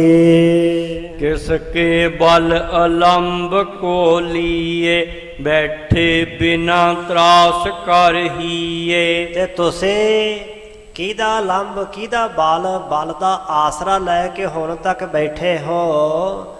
ਬਿਨਾਂ ਤਰਾਸ ਕਰ ਹੀਏ, ਆਪਣਾ ਹੀਏ ਹਿਰਦਾ ਬਿਨਾਂ ਕਿਸੇ ਡਰ ਤੇ ਭਉ ਤੋਂ ਕਰਕੇ ਬੜਾ ਬੇਖੌਫ ਹੋ ਕੇ ਤੁਸੀਂ ਬੈਠ ਰਹੇ ਹੋ। ਸੋਨ ਪ੍ਰਿਥੀਏ ਡਰ ਕੀਨ ਕਨੇਰਾ, ਬਿਗੜ ਨ ਜਾਏ ਅਨੁਜ ਸੰਗ ਮੇਰਾ। ਜਦੋਂ ਪਿਰਥੀ ਚੰਦ ਨੇ ਇੱਕ ਤਾਂ ਚਿੱਠੀ ਪੜ੍ਹੀ ਸੀ ਤੇ ਬਲਦੀ ਤੇ ਤੇਲ ਉਸ ਹਲਕਾਰੇ ਨੇ, ਚਿੱਠੀ ਲਿਆਉਣ ਵਾਲੇ ਨੇ ਹੋਰ ਕੋਲੋਂ ਗੱਲਾਂ ਬਾਤਾਂ ਵਧਾ ਚੜਾ ਕੇ ਕਰਕੇ ਪਾ ਦਿੱਤਾ। ਪਿਰਥੀ ਚੰਦ ਤਾਂ ਬਲ ਉੱਠਿਆ, ਬੜਾ ਡਰਿਆ ਘਬਰਾਇਆ, ਬਹੁਤਾ ਸੁਣ ਕਰਕੇ ਡਰਿਆ, ਤੇ ਮਨ 'ਚ ਸੋਚਣ ਲੱਗਾ ਬਿਗੜ ਨਾ ਜਾਏ ਅੰਜ ਸੰਗ ਮੇਰਾ, ਕਿ ਮੇਰੇ ਛੋਟੇ ਭਾਈ ਦੇ ਪਿੱਛੇ ਕਿਤੇ ਮੇਰੇ ਨਾਲ ਇਹ ਚੰਦੂ ਵਿਗੜ ਨਾ ਜਾਵੇ, ਕਿਤੇ ਮੇਰਾ ਛੋਟਾ ਭਰਾ ਕਾਰ ਨਾ ਬਣ ਜਾਵੇ ਕਿ ਮੇਰਾ ਇਹ ਮਿੱਤਰ ਬਣਦਾ ਬਣਦਾ ਚੰਦੂ ਮੇਰਾ ਦੁਸ਼ਮਣ ਬਣ ਜਾਵੇ। ਮੈਂ ਅਤ ਬੁਰਾ ਕੀਨ ਬਿਲ ਮਾਇਓ, ਆਪਨ ਦ્વੈਸ਼ ਕੋ ਨਹੀਂ ਲਖਾਇਓ। ਤੇ ਮੈਂ ਬੜਾ ਬੁਰਾ ਕੀਤਾ ਹੈ ਕਿ ਜਿਹੜੀ ਮੈਂ ਬਹੁਤੀ ਢੇਰ ਲਾ ਦਿੱਤੀ ਹੈ। ਬਿਲ ਮਾਇਓ, ਬਿਲਮ ਹੁੰਦੀ ਡੇਰੀ ਲਾਉਣੀ। ਮੈਂ ਅਤ ਬੁਰਾ ਕੀਨ ਬਿਲ ਮਾਇਓ, ਮੈਂ ਬੜਾ ਬੁਰਾ ਕੀਤਾ, ਆਪਣੇ ਆਪ ਦਾ ਬੁਰਾ ਕਰ ਲਿਆ ਜੋ ਮੇਰੇ ਕੋਲੋਂ ਡੇਰੀ ਲੱਗ ਗਈ ਹੈ। ਨਹੀਂ ਤਾਂ ਫਿਰ ਮੈਨੂੰ ਜਾ ਕਰਕੇ ਸਾਰਾ ਆਪਣਾ ਪੱਖ ਰੱਖਣਾ ਚਾਹੀਦਾ ਸੀ। ਆਪਣਾ ਦਵੈਸ਼ ਕੋ ਨਹੀਂ ਲਿਖਾਇਓ, ਜੋ ਮੇਰੀ ਮੇਰੇ ਭਰਾ ਨਾਲ ਦਵੈਸ਼, ਈਰਖਾ, ਨਫ਼ਰਤ, ਵੈਰ, ਵਿਰੋਧ ਹੈ, ਉਹ ਮੈਂ ਅਜੇ ਤੱਕ ਚੰਦੂ ਨੂੰ ਲਿਖਾ ਜਨਾ ਹੀ ਨਹੀਂ ਸਕਿਆ ਕਿ ਮੈਂ ਤਾਂ ਉਹਦਾ ਦੁਸ਼ਮਣ ਬਣਿਆ ਬੈਠਾ ਹਾਂ, ਜਿਹਦੇ ਕਰਕੇ ਤੂੰ ਮੈਨੂੰ ਧਮਕੀਆਂ ਦਿੰਦਾ ਹੈ ਕਿ ਆਪਣੇ ਭਰਾ ਨੂੰ ਕਹਿ ਦੇ ਮੇਰੀ ਲੜਕੀ ਦਾ ਰਿਸ਼ਤਾ ਲੈ ਲੈ, ਨਹੀਂ ਤੇ ਤੇਰੇ ਕੋਲੋਂ ਪਿੰਡ ਖੋਲਾਂਗਾ, ਜਗੀਰ ਖੋਲਾਂਗਾ। ਤੇ ਮੈਂ ਇਹ ਮੇਰੀ ਹੀ ਘਾਟ ਹੈ, ਮੇਰੇ ਵਿੱਚ ਹੀ ਇਹ ਬੁਰਾਪਨ ਹੈ ਕਿ ਮੈਂ ਆਪਣਾ ਇਹ ਜਿਹੜਾ ਭੇਦ ਸੀ ਇਹ ਚੰਦੂ ਨੂੰ ਸਮਝਾ ਨਹੀਂ ਸਕਿਆ ਹਾਂ। ਭਰਾਤਾ ਜਾਨ ਗਹਿ ਜਬ ਆਈ, ਪਤ ਬਿਗਰੇ ਕਿਆ ਬਨੈ ਉਪਾਈ। ਜਦੋਂ ਮੈਨੂੰ ਗੁਰੂ ਅਰਜਨ ਦੇਵ ਦਾ ਭਰਾ ਜਾਣ ਕੇ ਦੁਸ਼ਟ ਚੰਦੂ ਆ ਕੇ ਫੜੇਗਾ ਨਾ, ਮੈਨੂੰ ਗ੍ਰਿਫਤਾਰ ਕਰੇਗਾ, ਤੇ ਇੱਜ਼ਤ ਆਬਰੂ ਤਾਂ ਅੱਗੇ ਗਵਾ ਬੈਠਾ ਹਾਂ, ਬਚੀ ਕਿਹੜੀ ਹੈ? ਤੇ ਜਿਹੜੀ ਥੋੜੀ ਬਾਤੀ ਬਚੀ ਹੈ ਨਾ, ਉਹ ਮੇਰੀ ਇੱਜ਼ਤ ਆਬਰੂ ਜਾਂਦੀ ਰਵੇਗੀ, ਮੇਰੀ ਬੜੀ ਬੇਇੱਜ਼ਤੀ ਹੋਵੇਗੀ। ਚੰਦੂ ਸੰਗ ਬੈਰ ਤਿਸ ਕੀਰਾ, ਇਸ ਮਹਿ ਭਲਾ ਭਇਓ ਅਤ ਮੇਰਾ। ਖੁਸ਼ੀ ਕਿਸ ਗੱਲ ਦੀ ਹੋਈ? ਭਾਈ ਸਾਹਿਬ ਜੀ ਨੇ ਦੁੱਖ ਵੀ ਦੱਸ ਦਿੱਤਾ ਕਿ ਚਿੱਠੀ ਪੜ੍ਹ ਕੇ ਸੁਣ ਕੇ ਉਹਦੀਆਂ ਗੱਲਾਂ ਦੁੱਖ ਕਿਸ ਗੱਲ ਦਾ ਸੀ ਤੇ ਖੁਸ਼ੀ ਕਿਸ ਗੱਲ ਦੀ ਹੋਈ। ਹੁਣ ਖੁਸ਼ੀ ਬਾਰੇ ਸੁਣੋ, ਹਰਖ ਕਿਸ ਗੱਲ ਦਾ ਹੋਇਆ। ਹਾਂ, ਆਹ ਗੱਲ ਚੰਗੀ ਹੋਈ ਹੈ ਕਿ ਜਿਸ ਭਰਾ ਦੇ ਨਾਲ ਮੇਰਾ ਵੈਰ ਹੈ ਨਾ, ਚੰਦੂ ਦਾ ਵੀ ਉਹਦੇ ਨਾਲ ਹੀ ਵੈਰ ਹੈ, ਸਾਡਾ ਦੋਵਾਂ ਦਾ ਦੁਸ਼ਮਣ ਸਾਂਝਾ ਹੈ। ਫਿਰ ਅਸੀਂ ਦੋਵੇਂ ਮਿੱਤਰ ਬਣ ਗਏ। ਚੰਦੂ ਸੰਗ ਬੈਰ ਤੇ ਸਕੇਰਾ। ਮੇਰੇ ਭਰਾਤਾ ਗੁਰੂ ਅਰਜਨ ਦੇਵ ਦਾ ਚੰਦੂ ਨਾਲ ਵੈਰ ਹੈ। ਹੁਣ ਚੰਦੂ ਨਾਲ ਗੁਰੂ ਅਰਜਨ ਦੇਵ ਪਾਤਸ਼ਾਹ ਦੇ ਕੋਈ ਵੱਟ ਬੰਨਾ ਨਹੀਂ ਸੀ ਸਾਂਝਾ, ਕੋਈ ਕੰਧ ਕੌਲਾ ਨਹੀਂ ਸੀ ਸਾਂਝਾ, ਕੋਈ ਰਾਜ ਭਾਗ ਨਹੀਂ ਸੀ ਸਾਂਝਾ, ਤੇ ਕਾਹਦਾ ਵੈਰ ਸੀ। ਇੱਥੇ ਹੁਣ ਪ੍ਰਿਥੀ ਚੰਦ ਦੇ ਵੀ ਬੇਸਮਝੀ ਕਹੀ ਜਾ ਸਕਦੀ ਹੈ। ਗੁਰੂ ਅਰਜਨ ਦੇਵ ਪਾਤਸ਼ਾਹ ਦਾ ਵੈਰ ਨਹੀਂ ਸੀ। ਹਾਂ, ਪ੍ਰਿਥੀ ਚੰਦ ਦਾ ਤੇ ਚੰਦੂ ਦਾ ਵੈਰ ਗੁਰੂ ਪਾਤਸ਼ਾਹ ਨਾਲ ਜ਼ਰੂਰ ਹੈ, ਉਹ ਵੈਰ ਕਰਦੇ ਨੇ। ਗੁਰੂ ਸਾਹਿਬ ਦਾ ਕਿਸੇ ਨਾਲ ਵੈਰ ਨਹੀਂ। ਕਿਸੇ ਇਤਿਹਾਸਕਾਰ ਨੂੰ, ਕਿਸੇ ਕਵੀ ਨੂੰ, ਕਿਸੇ ਦਾਨੇ ਨੂੰ ਪੁੱਛਣ ਦੀ ਲੋੜ ਨਹੀਂ। ਗੁਰੂ ਅਰਜਨ ਦੇਵ ਪਾਤਸ਼ਾਹ ਨੂੰ ਖੁਦ ਪੁੱਛ ਕੇ ਵੇਖ ਲਓ ਕਿ ਤੁਹਾਡਾ ਕਿਸੇ ਨਾਲ ਵੈਰ ਹੈ। ਗੁਰੂ ਗ੍ਰੰਥ ਸਾਹਿਬ 'ਚ ਕਹਿੰਦੇ ਨਹੀਂ, ਸਭ ਕੋ ਮੀਤ ਹਮ ਆਪਨ ਕੀਨਾ, ਹਮ ਸਭਨਾ ਕੇ ਸਾਜਨ। ਮੈਂ ਸਾਰਿਆਂ ਦਾ ਮਿੱਤਰ ਹਾਂ, ਮੈਂ ਸਾਰਿਆਂ ਨੂੰ ਆਪਣਾ ਮਿੱਤਰ ਬਣਾਇਆ ਹੈ। ਮੇਰਾ ਕਿਸੇ ਨਾਲ ਕੋਈ ਵੈਰ ਵਿਰੋਧ ਨਹੀਂ ਹੈ, ਕਿਸੇ ਨਾਲ ਕੋਈ ਝਗੜਾ ਨਹੀਂ ਹੈ। ਪਰ ਪ੍ਰਿਥੀ ਚੰਦ ਕਹਿ ਰਿਹਾ ਕਿ ਗੁਰੂ ਅਰਜਨ ਦੇਵ ਦਾ ਵੈਰ ਚੰਦੂ ਨਾਲ ਹੈ ਤੇ ਮੇਰੇ ਨਾਲ ਵੀ ਉਹਨਾਂ ਦਾ ਵੈਰ ਹੈ। ਇਸ ਵਾਸਤੇ ਸਾਡਾ ਦੋਵਾਂ ਦਾ ਦੁਸ਼ਮਣ ਉਹ ਸਾਂਝਾ ਹੈ। ਇਸ ਮੈਂ ਭਲਾ ਭਇਓ ਅਤ ਮੇਰਾ। ਐਸ ਗੱਲ ਵਿੱਚ ਮੇਰਾ ਭਲਾ ਹੋਇਆ ਹੈ ਕਿ ਸਾਡੀ ਦੋਵਾਂ ਦੀ ਮੈਜੋਰਟੀ ਬਣ ਗਈ, ਅਸੀਂ ਦੋਵੇਂ ਇਕੱਠੇ ਹੋ ਗਏ ਤੇ ਗੁਰੂ ਅਰਜਨ ਦੇ ਫਿਰ ਇਕੱਲਾ ਰਹਿ ਗਿਆ ਹੈ। ਔਰ ਉਹ ਇਸ ਗੱਲ ਤੋਂ ਅਣਜਾਣ ਹੈ। ਗੁਰੂ ਕਾ ਦੋਤਰਾ ਹੈ, ਪੁੱਤਰ ਹੈ, ਭਰਾ ਹੈ, ਤਾਇਆ ਹੈ, ਪਰ ਉਸ ਨੂੰ ਇਸ ਗੱਲ ਦਾ ਵਿਸ਼ਵਾਸ ਭਰੋਸਾ ਹੀ ਨਹੀਂ ਕਿ ਜਿਸ ਦਾ ਅਕਾਲ ਪੁਰਖ ਵਾਹਿਗੁਰੂ ਹੋਵੇ, ਸਤਿਗੁਰ ਹੋਏ ਦਿਆਲ, ਲੱਖ ਬਾਹੇ ਕਿਆ ਕੀਜੈ। ਗੁਰੂ ਰਾਮਦਾਸ ਮੇਰੇ ਭਰਾ ਤੇ ਦਿਆਲੂ ਕਿਰਪਾਲੂ ਨੇ, ਇੱਕ ਪਾਸੇ ਲੱਖਾਂ ਬਾਹਾਂ ਹੋਣ, ਉਸ ਦਾ ਕੱਖ ਨਹੀਂ ਵਿਗਾੜ ਸਕਦੀਆਂ ਜਿਹਦੇ ਤੇ ਗੁਰੂ ਦਿਆਲੂ ਕਿਰਪਾਲੂ ਪ੍ਰਸੰਨ ਹੋਵੇ। ਪਰਮੇਸ਼ਰ ਜਿਹਦੇ ਤੇ ਮਿਹਰਬਾਨ ਹੋਵੇ, ਉਹ ਇਕੱਲਾ ਹੀ ਹੋਵੇ, ਉਹਦਾ ਵਾਲ ਤੱਕ ਨਹੀਂ ਵਿੰਗਾ ਕਰ ਸਕਦਾ ਕੋਈ। ਪਰ ਹੁਣ ਸੋਚਣ ਲੱਗਾ ਸੀ ਦੋ ਹੋ ਗਏ ਹਾਂ ਤੇ ਇਹਦੇ ਵਿੱਚ ਸਾਡਾ ਮੇਰਾ ਬੜਾ ਭਲਾ ਹੋਇਆ ਹੈ, ਮੇਰੇ ਵਾਸਤੇ ਬੜੀ ਚੰਗੀ ਖਬਰ ਹੈ। ਤਾਉ ਜਨਾਏ ਬਿਨ ਨਿਜ ਦ્વੈਕ, ਮੋਕੋ ਬੁਰਾ ਬਨੈ ਸੁਭ ਸ਼ੀਖ। ਤਦੋਂ ਵੀ ਜਿੰਨਾ ਚਿਰ ਮੈਂ ਜਾ ਕੇ ਚੰਦੂ ਨੂੰ ਆਪਣੇ ਮਨ ਦੀ ਦਵੈਸ਼, ਈਰਖਾ, ਵੈਰ, ਵਿਰੋਧ ਗੁਰੂ ਅਰਜਨ ਦੇਵ ਦੇ ਬਾਰੇ ਜਨਾ ਨਹੀਂ ਨਾ ਦਿੰਦਾ, ਦੱਸ ਨਹੀਂ ਦਿੰਦਾ ਕਿ ਤੂੰ ਮੈਨੂੰ ਧਮਕੀਆਂ ਦੇਈ ਜਾਣਾ, ਮੈਂ ਤਾਂ ਉਹਦੀ ਜਾਨ ਦਾ ਵੈਰੀ ਬਣਿਆ ਬੈਠਾ ਹਾਂ। ਜਿੰਨਾ ਚਿਰ ਮੈਂ ਇਹ ਗੱਲ ਜਾ ਕੇ ਚੰਦੂ ਨੂੰ ਨਹੀਂ ਦੱਸ ਦਿੰਦਾ, ਉਹਨਾਂ ਚਿਰ ਮੇਰਾ ਬੁਰਾ ਹੀ ਬੁਰਾ ਚੰਦੂ ਮੇਰਾ ਵੈਰੀ ਬਣਿਆ ਰਹੇਗਾ। ਮੋਖੋ ਬੁਰਾ ਬਣੇ ਸੋ ਵਿਸ਼ੇਸ਼, ਵਿਸ਼ੇਸ਼ ਕਰਕੇ ਉਹਨਾਂ ਚਿਰ ਮੇਰੇ ਵਾਸਤੇ ਬਹੁਤਾ ਬੁਰਾ ਹੀ ਉਹ ਬਣਿਆ ਰਹੇਗਾ, ਮੇਰੇ ਨਾਲ ਉਹ ਭਲੀ ਨਹੀਂ ਗੁਜ਼ਾਰੇਗਾ। ਇਮ ਵਿਚਾਰ ਚਾਰ ਸੋ ਸਨਮਾਨਾ, ਦੀਨ ਬਾਕ ਤੇ ਸਾਥ ਬਖਾਨਾ। ਐਸਾ ਵਿਚਾਰ ਕੇ ਜਿਹੜਾ ਚਾਰ ਹੁੰਦਾ ਹਲਕਾਰਾ, ਚਾਰ ਸ਼ਬਦ ਬੜੇ ਅਰਥ ਰੱਖਦਾ, ਚਾਰ ਦਾ ਅਰਥ ਸੁੰਦਰ ਵੀ ਹੁੰਦਾ, ਸੋਹਣਾ ਹੁੰਦਾ ਹੈ, ਖੂਬਸੂਰਤ ਵੀ ਚਾਰ ਦਾ ਅਰਥ ਹੁੰਦਾ। ਚਾਰ ਗਿਣਤੀ ਦਾ ਸ਼ਬਦ ਵੀ ਹੈ, 3 ਤੋਂ ਅੱਗੇ 4, 5 ਤੋਂ ਪਿੱਛੇ 4, ਤੇ ਚਾਰ ਦਾ ਅਰਥ ਹਲਕਾਰਾ ਵੀ ਹੁੰਦਾ, ਜਿਹੜਾ ਚਿੱਠੀ ਪੱਤਰ ਲੈ ਕੇ ਆਉਂਦਾ, ਜਿਹਨੂੰ ਅੱਜ ਦੀ ਬੋਲੀ 'ਚ ਅਸੀਂ ਡਾਕੀਆ ਕਹਿ ਦਈਏ, ਪੋਸਟਮੈਨ ਕਹਿ ਦਈਏ। ਸੋ ਜਿਹੜਾ ਉਹ ਚਾਰ ਆਇਆ ਸੀ ਨਾ, ਭਾਈ ਸਾਹਿਬ ਕਹਿੰਦੇ ਸਨਮਾਨਾ, ਉਹਦਾ ਸਨਮਾਨ ਅਦਮ ਕੀਤਾ, ਬੜੇ ਦੀਨ ਹੋ ਕਰਕੇ ਵਾਕ ਬੋਲਿਆ, ਬੜੀ ਨਿਮਰਤਾ ਦੇ ਨਾਲ ਉਸ ਚਾਰ, ਉਸ ਹਲਕਾਰੇ ਦੇ ਨਾਲ ਪ੍ਰਿਥੀ ਚੰਦ ਪੇਸ਼ ਆਇਆ, ਆਪਣੇ ਭਾਵ ਨਾਲ ਗੱਲਬਾਤ ਕੀਤੀ। ਜਿਨ ਚੰਦੂ ਕੇ ਸੰਗ ਬਿਗਾਰੀ, ਸੋ ਤੋ ਮੋਰ ਛਤਰ ਹੈ ਭਾਰੀ। ਇਹਨੇ ਕੀ ਆਖਿਆ? ਕਹਿਣ ਲੱਗਾ ਹਲਕਾਰਾ ਜੀ, ਜਿਹਨੇ ਚੰਦੂ ਦੇ ਨਾਲ ਵਿਗਾੜ ਲਈ ਨਾ, ਤੇ ਉਹਨੂੰ ਤੁਸੀਂ ਮੇਰਾ ਭਰਾ ਸਮਝਦੇ ਹੋ? ਨਹੀਂ, ਉਹ ਮੇਰਾ ਭਰਾ ਨਹੀਂ ਹੈ। ਸੋ ਤੋ ਮੋਰ ਛਤਰ ਹੈ ਭਾਰੀ, ਭਾਵੇਂ ਅਸੀਂ ਇੱਕ ਮਾਂ ਪਿਓ ਦੇ ਜਾਏ ਹਾਂ, ਪਰ ਉਹ ਗੁਰੂ ਅਰਜਨ ਦੇਵ ਮੇਰਾ ਬੜਾ ਵੱਡਾ ਸ਼ਤਰੂ ਦੁਸ਼ਮਣ ਹੈ, ਉਹ ਮੇਰਾ ਭਰਾ ਨਹੀਂ ਹੈ। ਜਿਸ ਨੇ ਚੰਦੂ ਦੇ ਨਾਲ ਵਿਗਾੜ ਲਈ ਹੈ, ਉਹਨੂੰ ਮਤਾ ਮੇਰਾ ਭਰਾ ਸਮਝੋ, ਮੇਰਾ ਦੁਸ਼ਮਣ ਹੈ। ਜੇ ਤੇ ਸੰਗ ਕਰਨ ਕੁਛ ਚਾਹੋ, ਬਨੋ ਸਹਾਇਕ ਸਦਾ ਉਮਾਹੋ। ਤੇ ਜੇਕਰ ਚੰਦੂ ਉਹਨਾਂ ਦੇ ਨਾਲ ਕੁਛ ਕਰਨਾ ਚਾਹੁੰਦਾ ਹੈ, ਕੋਈ ਉਹਨਾਂ ਨੂੰ ਡੰਡ ਸਜ਼ਾ ਦੇਣਾ ਚਾਹੁੰਦਾ ਨਾ, ਤੇ ਮੈਂ ਜ਼ਰੂਰ ਚੰਦੂ ਦਾ ਸਹਾਈ ਬਣਾਂਗਾ, ਸਹਾਇਕ ਮਦਦਗਾਰ ਬਣਾਂਗਾ। ਚੰਦੂ ਦੀ ਸਹਾਇਤਾ ਸਦਾ ਉਮਾਹੋ, ਉਮਾਹਾ ਚਾਅ ਤੇ ਉਤਸ਼ਾਹ ਦੇ ਨਾਲ ਉਹਦਾ ਸਹਾਇਕ ਮਦਦਗਾਰ ਬਣ ਕੇ ਉਹਦੀ ਹਰ ਤਰ੍ਹਾਂ ਨਾਲ ਸਹਾਇਤਾ ਕਰਾਂਗਾ, ਮਦਦ ਕਰਾਂਗਾ। ਮੋ ਕਹੋ ਇਸ਼ਟ ਹਤਨ ਤਿਸ ਕੀਰਾ, ਇਸ ਬਿਦ ਦੇਹੋ ਸੰਦੇਸ਼ਾ ਮੋਰਾ। ਤੇ ਮੋਕੋ ਇਸ਼ਟ ਕਹਿਣ ਲੱਗਾ ਕਿ ਮੇਰੇ ਮਨ ਵਿੱਚ ਬੜੀ ਇਸ਼ਟ ਹੁੰਦਾ ਹੈ, ਇੱਛਾ ਚਾਹਨਾ, ਮੇਰੇ ਮਨ ਦੀ ਇਹ ਮੁਰਾਦ ਹੈ ਕਿ ਮੈਂ ਆਪਣੇ ਭਰਾ ਨੂੰ ਖਤਮ ਕਰ ਦੇਵਾਂ, ਮਾਰ ਦੇਵਾਂ। ਜਾ ਕੇ ਇਸ ਤਰ੍ਹਾਂ ਮੇਰਾ ਸੰਦੇਸ਼ਾ, ਮੇਰਾ ਸੁਨੇਹਾ ਚੰਦੂ ਨੂੰ ਦੇਣਾ ਕਰਕੇ ਮੈਂ ਤਾਂ ਅੱਗੇ ਹੀ ਚਾਹੁੰਦਾ ਹਾਂ ਕਿ ਮੈਂ ਆਪਣੇ ਭਰਾ ਨੂੰ ਕਿਸੇ ਨਾ ਕਿਸੇ ਤਰੀਕੇ ਦਾ ਪੇਚ ਨੂੰ ਵਰਤ ਕੇ ਖਤਮ ਕਰ ਦੇਵਾਂ। ਜਿਸ ਦਿਨ ਗਹੋ ਕਿ ਮਾਰੋ ਤਾਹੀ, ਉਤ ਸਭ ਕਰੋ ਆਪਨ ਘਰ ਮਾਹੀ। ਤੇ ਚੰਦੂ ਨੂੰ ਜਾ ਕੇ ਆਖੇ ਕਿ ਜਿਸ ਦਿਨ ਤੂੰ ਮੇਰੇ ਭਰਾ ਨੂੰ ਗਾਹੋਂ ਫੜੇਗਾ ਜਾਂ ਉਹਨਾਂ ਨੂੰ ਖਤਮ ਕਰੇ ਮਾਰੇਗਾ ਨਾ, ਮੈਂ ਉਸ ਦਿਨ ਆਪਣੇ ਘਰ 'ਚ ਬੜਾ ਵੱਡਾ ਉਤਸਵ ਕਰਾਂਗਾ, ਖੁਸ਼ੀਆਂ ਮਨਾਵਾਂਗਾ। ਮੈਂ ਚਾਹਤ ਹੋ ਨਿਤ ਪ੍ਰਤ ਮਾਰਾ, ਨਹੀਂ ਪ੍ਰੰਤ ਚੱਲੇ ਮਮ ਚਾਰਾ। ਮੈਂ ਤਾਂ ਚਾਹੁੰਦਾ ਹਾਂ ਰਾਤ ਦਿਨ ਇਹੀ ਕਿ ਆਪਣੇ ਭਰਾ ਨੂੰ ਮਾਰ ਦੇਵਾਂ, ਖਤਮ ਕਰ ਦੇਵਾਂ, ਪਰੰਤੂ ਮੇਰਾ ਚਾਰਾ ਹੀ ਨਹੀਂ ਚੱਲਦਾ। ਚਾਰਾ ਹੁੰਦਾ ਯਤਨ, ਉਪਾਅ, ਢੰਗ।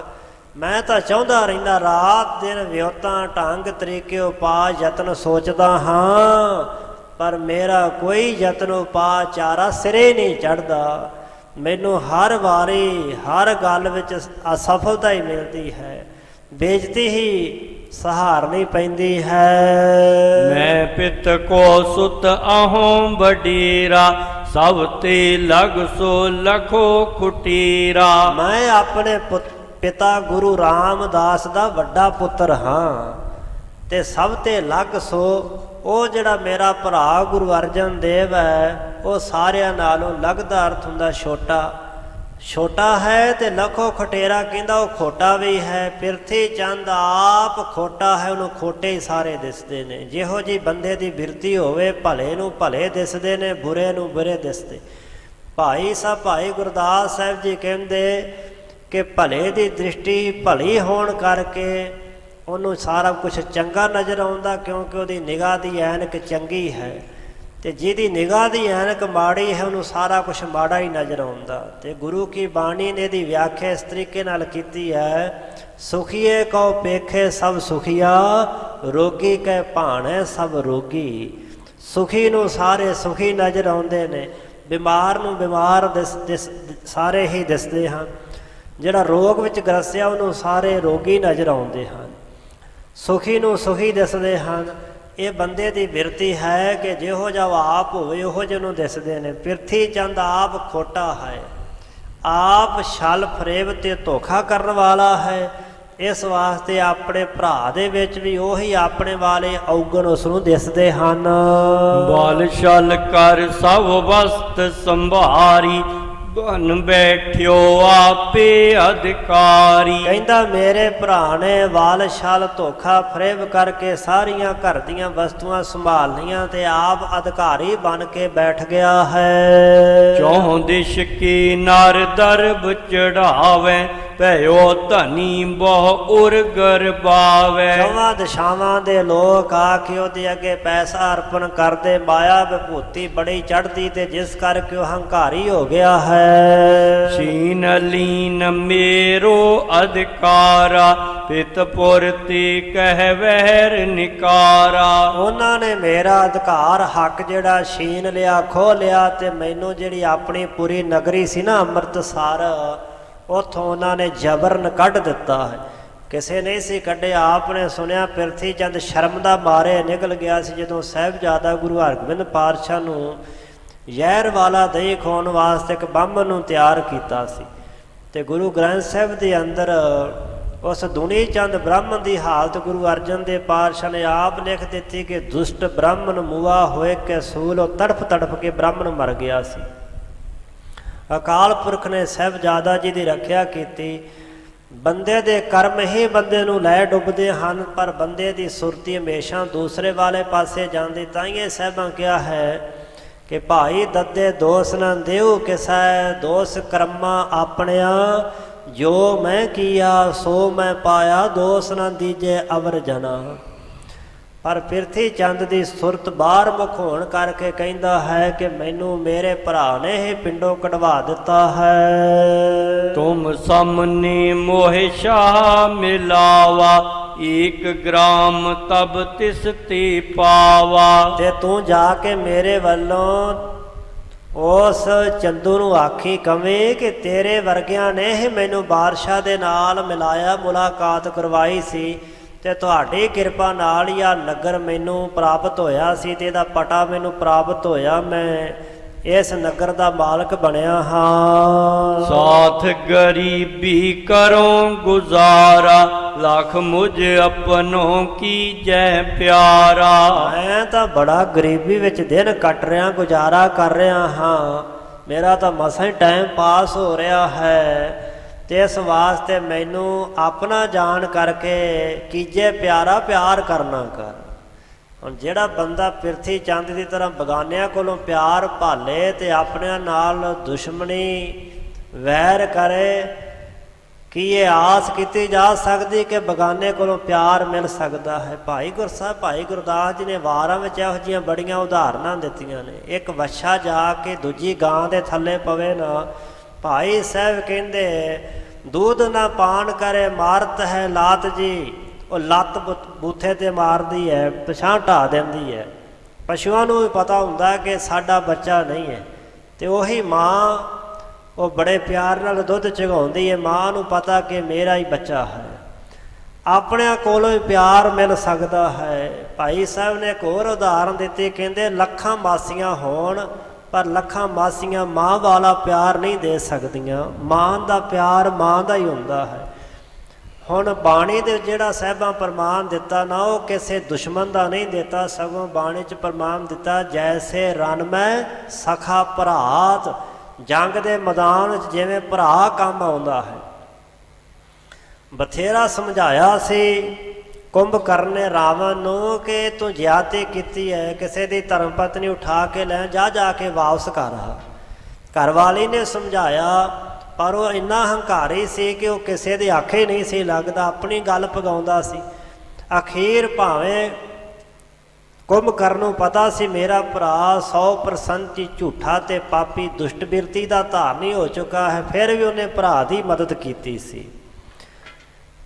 ਹੰਕਾਰੀ ਰਾਵਣ ਦਾ ਹੀ ਸਾਥ ਦਿੱਤਾ। ਪਾਸੇ ਹਟ ਪਰਨਾ ਕਰਨ ਪੂਰਾ ਕਰਨਾ, ਸੋਧੇ ਹੋਏ ਪਰਨਾ ਨੂੰ ਬੰਦਿਆਂ ਦਾ ਮਾਣ ਲੈ ਗਿਆ ਰਾਵਣ ਕੁੰਭਕਰਨਾਂ ਨੂੰ ਕਿ ਸਾਡੇ ਨਾਲ 4 ਬੰਦੇ ਤੁਰਨ ਵਾਲੇ ਨੇ, ਸਾਡੇ ਕੋਲ ਹਕੂਮਤ ਹੈ, ਹਥਿਆਰ ਬੰਦਾ ਹੈ। ਅਖੀਰ ਕੋਈ ਲੱਭਾ ਨਾ। 1 ਲੱਖ ਪੂਤ 1.25 ਲੱਖ ਨਾਤੀ ਤੇ ਰਾਵਣ ਕਰ ਦਿਆ ਨਾ ਬਾਤੀ। ਵੱਡੇ ਵੱਡੇ ਤੁਰ ਗਏ। ਪਿਰਥੀ ਚੰਦ ਦੁਸ਼ਮਣ ਕੋਲੋਂ ਪਿਆਰ ਭਾਲਦਾ ਹੈ। ਆਪਣਿਆਂ ਨੂੰ ਛੱਡ ਕੇ ਕਹਿਣ ਲੱਗਾ ਕਿ ਮੈਨੂੰ ਆਪਣਾ ਜਾਣ ਕਰਕੇ ਪਿਆਰ ਕਰ, ਮੈਂ ਤਾਂ ਗਰੀਬੀ ਵਿੱਚ ਮਸਾਂ ਹੀ ਆਪਣਾ ਗੁਜ਼ਾਰਾ ਕਰਦਾ, ਦਿਨ ਕੱਟੀ ਕਰ ਰਿਹਾ ਹਾਂ। ਹਮ ਤੋ ਤੁਮਰੇ ਨਿਤ ਅਨਸਾਰੀ, ਤੇ ਭਰਾਤਾ ਲਖ ਦੇਹ ਨਾ ਬਿਗਾਰੀ। ਤੇ ਅਸੀਂ ਤਾਂ ਤੁਹਾਡੇ ਨਿਤਾਂ ਪ੍ਰਤੀ ਅਨਸਾਰੀ ਹਾਂ, ਤੇ ਮੈਨੂੰ ਗੁਰੂ ਅਰਜਨ ਦੇਵ ਦਾ ਭਰਾ ਜਾਣ ਕਰਕੇ ਤੇ ਕਿਤੇ ਮੈਨੂੰ ਨਾ ਸਜ਼ਾ ਦੇ ਦਵੀਂ, ਮੇਰੇ ਨਾਲ ਨਾ ਕਿਸੇ ਤਰ੍ਹਾਂ ਵਿਗਾੜ ਕਰਕੇ ਤੇ ਮੇਰਾ ਨੁਕਸਾਨ ਨਾ ਕਿਤੇ ਕਰ ਦਵੀਂ ਕਿ ਮੈਂ ਗੁਰੂ ਅਰਜਨ ਦੇਵ ਦਾ ਭਰਾ ਹਾਂ।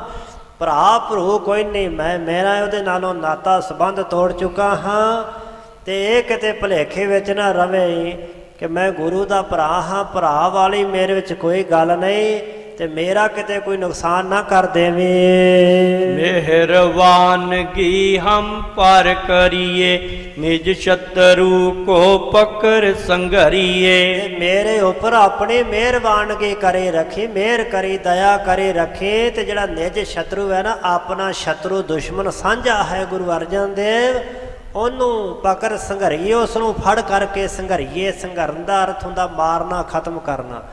ਗੁਰੂ ਅਰਜਨ ਦੇਵ ਨੂੰ ਫੜ ਕਰਕੇ ਆਪਾਂ ਰਲ ਮਿਲ ਕੇ ਖਤਮ ਕਰੀਏ। ਸਾਡਾ ਦੋਵਾਂ ਦਾ ਦੁਸ਼ਮਣ ਇੱਕੋ ਹੈ। ਇਸ ਵਾਸਤੇ ਅਸੀਂ ਉਹ ਯਤਨ ਕਰੀਏ ਕਿਤੇ ਭੁਲੇਖੇ ਵਿੱਚ ਮੈਨੂੰ ਨਾ ਰਗੜ ਸੁੱਟੀ। ਮੈਂ ਤਾਂ ਮਸਾਂ ਗਰੀਬੀ ਵਿੱਚ ਟਾਈਮ ਪਾਸ ਕਰਦਾ, ਦਿਨ ਬਤੀਤ ਕਰ ਰਿਹਾ, ਦਿਨ ਕੱਟ ਰਿਹਾ ਹਾਂ। ਇਹ ਸਾਰਾ ਕੁਛ ਪਿਰਥੀ ਚੰਦ ਨੇ ਕਹਿ ਕਰਕੇ ਆਪਣੇ ਵੱਲੋਂ ਉਸ ਹਲਕਾਰੇ ਨੂੰ ਦਿੱਲੀ ਵੱਲ ਨੂੰ ਘੱਲਿਆ। ਕੁਛ ਮਾਇਆ ਵਿਭੂਤੀ ਵੀ ਦਿੱਤੀ ਕਿ ਮੇਰੇ ਪੱਖ ਦੀ ਗੱਲ ਕਰੇਗਾ। ਸੋ ਜਿਵੇਂ ਫਿਰ ਭਾਈ ਸਾਹਿਬ ਜੀ ਅੱਗੇ ਸੁਣਾ ਰਹੇ ਨੇ, ਦੁਸ਼ਟ ਚੰਦੂ ਦਾ ਅਤੇ ਪਿਰਥੀ ਚੰਦ ਦਾ ਮੇਲ ਮਿਲਾਪ ਹੋਇਆ ਅਤੇ ਬਾਣੀ ਦਾ ਬਚਨ ਹੈ, ਦੁਸ਼ਟ ਸਭਾ ਮੇਲ ਮੰਤਰ ਪਕਾਇਆ। ਬਾਣੀ ਵਿੱਚ ਕਈ ਤਰ੍ਹਾਂ ਦੀ ਸਭਾ ਦਾ ਜ਼ਿਕਰ, ਇੱਕ ਸੰਤ ਸਭਾ ਹੁੰਦੀ ਹੈ, ਇੱਕ ਗੁਰ ਸਭਾ ਹੁੰਦੀ ਹੈ, ਇੱਕ ਦੁਸ਼ਟ ਸਭਾ ਹੁੰਦੀ ਹੈ।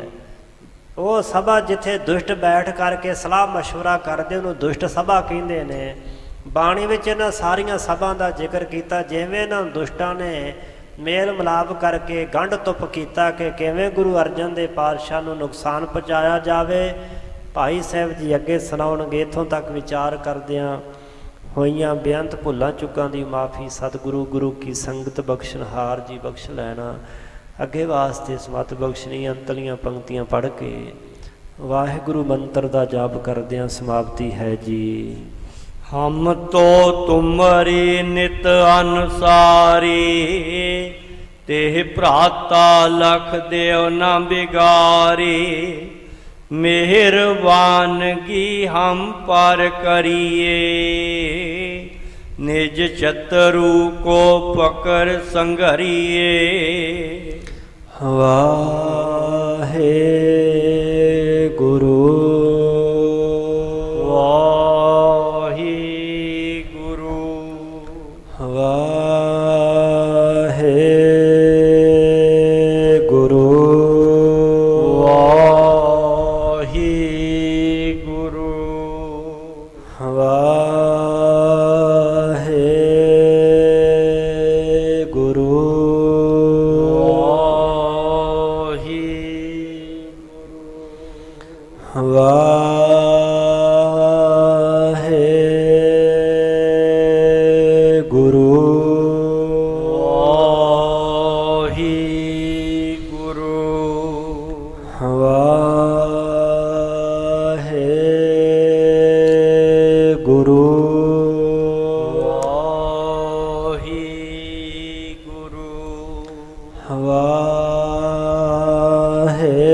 ਅਚੁੱਤ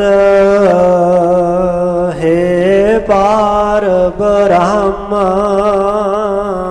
अविनाशी अगनास हे पूरन हे सर्वमय दुख भंजन गुण तास हे संगी हे निरंकार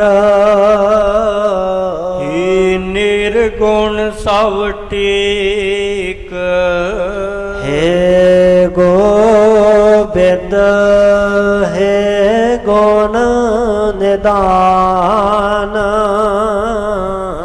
जाकै सदा विवेक हे अपरंपर हार हरे